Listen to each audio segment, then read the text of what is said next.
शंकर पर जल चढ़ाने का जो भाव वर्णित किया जाता है कि हम शंकर को मंदिर में जाकर जल चढ़ाते हैं तो खड़े खड़े चढ़ाएं कि बैठ कर चढ़ाएं। बहुत ध्यान देना साहब।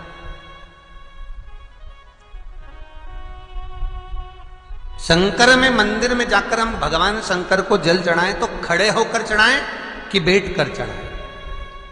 अब दो तरह का शिवलिंग है मंदिरों में, दो तरह का शिवलिंग का निर्माण होता है, ठीक है। एक विष्णु शिवलिंग, एक शक्ति पार्वती शिवलिंग। दो तरह का शिवलिंग मंदिरों में होता है, दो तरह का शिवलिंग मंदिरों में होता है, समझ लेना बहुत अच्छी तरह से। एक शिवलिंग वो होता है जो जमीन पर डायरेक्ट जलाधारी रहती है, शिवलिंग रहता है, ऐसी जलाधारी पूरी की पूरी, और शिवलिंग जमीन पर रखा रहता है, भूमि पर रखा रहता है, डायरेक्ट जमीन पर। आप जल ले जाकर चढ़ाए, निकल गया रास्ते से। एक शिवलिंग जो जमीन पर डायरेक्ट शंकर भगवान की जलाधारी और शिवलिंग रखा रहता है, वो शक्ति शिवलिंग कहलाता है। पार्वती का हस्त कमल उस शिवलिंग के सम्मुख में, और दूसरा शिवलिंग एक डमरू जैसा होता है। अब वो हम उसको कैसे वर्णन, डमरू शिवलिंग होता है, ऐसा उसका स्टैंड होता है, ऐसा स्टैंड होता है, नीचे शिवलिंग रखने की जगह होती, फिर ऐसा होता है, फिर उसके ऊपर इस तरह शिवलिंग रखा होता है। देख, दर्शन करें आप लोगों ने। अब फिर इसके ऊपर शंकर भगवान का शिवलिंग रखा होता है, ठीक है। इस तरह का जो शिवलिंग होता है, एक डायरेक्ट नीचे रखा हुआ शिवलिंग, और एक भगवान जो नीचे डमरू जैसी आकृति होती है, इस पे जो डमरू जैसा जो भाग बना होता है, ये भगवान विष्णु का हस्तकमल है, और ऊपर का जो भाग है वो भगवान ब्रह्मा का हस्तकमल है। इसको विष्णु शिवलिंग कहते हैं।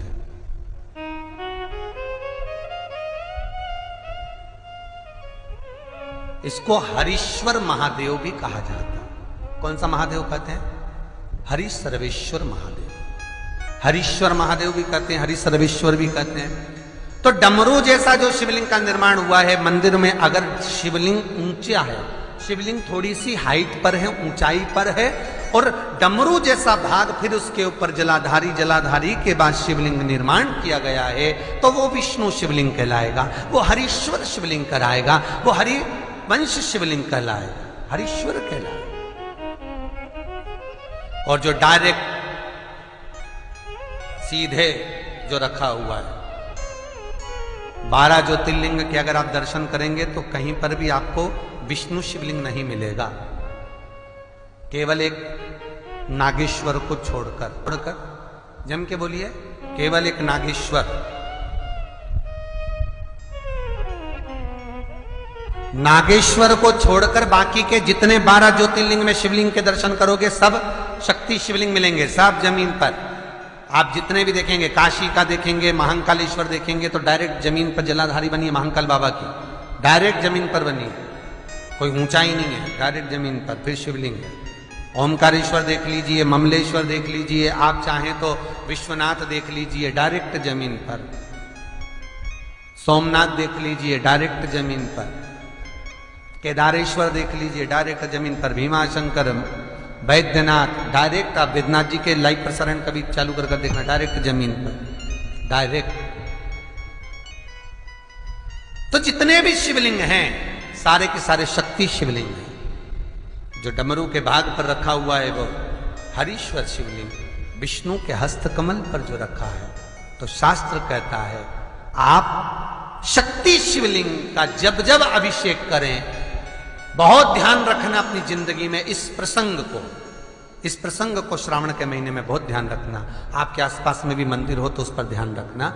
जो शक्ति शिवलिंग हो उस पर जब भी जल चढ़ाना तो बैठकर चढ़ाना, बैठकर चढ़ाना। शक्ति शिवलिंग पर जब भी जल चढ़े, भले शिवलिंग कितना भी ऊंचा हो, कितना भी ऊंचा हो, तो संघी से चढ़ा दो, पर जल बैठ कर चढ़ाइए। भले शिवलिंग ऊपर है, पूरा तरह से हाथ नहीं पहुंचा, जैसे सोमनाथ जी में अब शिवलिंग कितना बड़ा है, महाकालेश्वर का शिवलिंग कितना बड़ा है, तो उसको तो बैठकर स्नान नहीं करा सकते। भले शिवलिंग कितना भी ऊंचा हो, पर अगर भूमि टच है, शिवलिंग अगर भूमि टच है, शक्ति शिवलिंग है, तो भले आधा शिवलिंग नहाए, आधे पर पानी जाए, पर बैठकर ही स्नान कराया जाता है। और महाराज यदि हरीश्वर शिवलिंग है, अर्थात भगवान विष्णु के हस्त कमल पर, ब्रह्मा के हस्त कमल पर यदि शिवलिंग है, तो वो शिवलिंग का जब भी स्नान कराएंगे, अभिषेक कराएंगे, पूजन कराएंगे, तो खड़े होकर ही करना है। और खड़े होने का भी तरीका होता है, दोनों चरण बराबर में रखकर कभी भी शंकर भगवान के शिवलिंग का स्नान नहीं कराया जाता। दोनों चरण बराबर रखकर, अगर हरीश्वर शिवलिंग है, किसी मंदिर में शंकर को जल चढ़ाने के लिए आप गए हो और शंकर को जल चढ़ा रहे हो, तो हरीश्वर अगर शिवलिंग है तो दोनों पांव बराबर रखकर नहीं, एक सीधा चरण थोड़ा सा आगे रखिए और उल्टा चरण थोड़ा सा पीछे रखकर भगवान शंकर का जलाभिषेक करने पर लक्ष्मी जैसे अपने चरण रहते हैं, भगवान शंकर उसी तरह से लक्ष्मी को दौड़ाते हुए अपने घर में प्रवेश करा। लक्ष्मी भागती हुई, अगर जो पुष्टि मार्ग से जुड़े होंगे, जो भगवान ठाकुर जी की सेवा करते हैं, पुष्टि मार्ग से जुड़े हों, श्रीमद वल्लभाचार्य जी से, वल्लभ कुल बालकों से जिनका ब्रह्म संबंध हुआ है, ऐसे अगर जीव हैं, वैष्णव जीव हैं, तो वो दर्शन करते होंगे ठाकुर जी, यमुना जी और महाप्रभु जी का। तो कैसा दर्शन करेंगे? श्रीनाथ जी का दर्शन करेंगे तो दोनों पांव श्री जी बाबा के, मेरे ठाकुर जी के बराबर पर है, नाथ द्वारा वाले श्री जी बाबा के, गोवर्धन नाथ जी के दोनों पांव चरण बराबर। श्रीमद वल्लभाचार्य जी का दर्शन करेंगे तो दोनों चरण बराबर के फोटो में मिलेंगे। पर यमुना जी का अगर आप दर्शन करेंगे, पटरानी यमुना जी का जब दर्शन करेंगे, तो यमुना जी का चित्र का दर्शन करेंगे, तो यमुना हमेशा एक पांव यमुना जी का आगे मिलता है। क्यों? जो वैष्णव ठाकुर का दर्शन करे, श्रीमद वल्लभाचार्य जी के अनुसार भगवत चर्चा करे, उसके यहाँ यमुना भक्ति निरंतर प्रवेश करती जाए, इसलिए भागता हुआ चरण, दौड़ता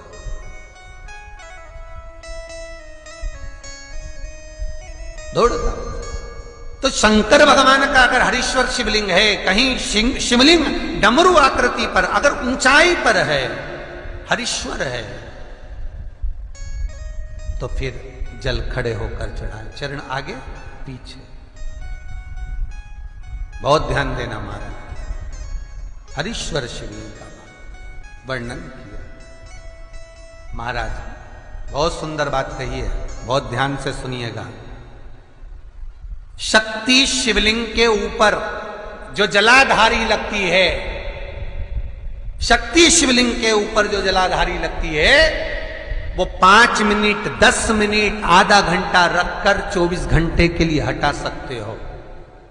शक्ति शिवलिंग के ऊपर जो जलाधारी लगती है, वो 15-20 मिनट रखकर, आधा घंटा रखकर आप हटा सकते हो। पर हरीश्वर शिवलिंग के ऊपर, भगवान विष्णु के हस्त कमल पर जो शिवलिंग का निर्माण आपको अभी वर्णन किया, अगर वो शिवलिंग है तो उस पर जलाधारी अगर लगी है, तो कम से कम 5 घंटा, 8 घंटा तो जलाधारी को रखना पड़ेगा ही। बहुत ध्यान दीजिए महाराज, शंकर जी की प्राण प्रतिष्ठा करते समय, शंकर जी की स्थापना करते समय, शंकर जी को प्राण प्रतिष्ठित करते समय एक एक चीज का ध्यान करना पड़ता है कि हमें कैसा शिवलिंग रखना है, कौन सा शिवलिंग रखना है, कैसे स्थापना करना है, किस भाव का होना चाहिए। शंकर के मंदिर में शंकर जी विराजे हैं, तो गणेश जी, कार्तिकेय और पार्वती की मुद्रा कैसी होना चाहिए, गणेश जी कौन सी सूंड का होना चाहिए। जब शंकर के मंदिर में हम आराधना कर रहे हैं तो गणेश जी की सूंड किस ओर होना चाहिए, पार्वती की मुद्रा कौन सी होना चाहिए, षडानंद कार्तिकेय की दृष्टि कहां होना चाहिए, ये शंकर जी की प्राण प्रतिष्ठा में देखा जाता है। केवल मूर्ति वाले ने बाजार में मूर्ति बनाकर बेच दी और तुम गए हमें शंकर जी का परिवार दे दो, हमारे मंदिर है छोटा सा, मैं वहां प्रतिष्ठा करना है। तुम बाजार में गए और शंकर जी का परिवार लेकर आ गए, शंकर जी लिया, कार्तिक लिया, पार्वती जी लिया, गणेश जी लिया और स्थापना करवा दी पंडित जी से। और बाद में बोली हमको थोड़ी कष्ट हो रहा है, हमको थोड़ी तकलीफ हो रही है, कहीं ये हम जब से लाए इससे तो नहीं हो रही, कहीं इससे तो नहीं। नहीं, गलती तुम्हारी है। तुम तो बस गई और लेकर आ गई। यहां तक शिव महापुराण की कथा कहती है कि तुम्हारे घर की मूर्ति जितनी पुरानी होती है उतना सुख देती है। आपको पहले भी कथा में कहा, दिया और मूर्त पुरानी होगी चलेगी।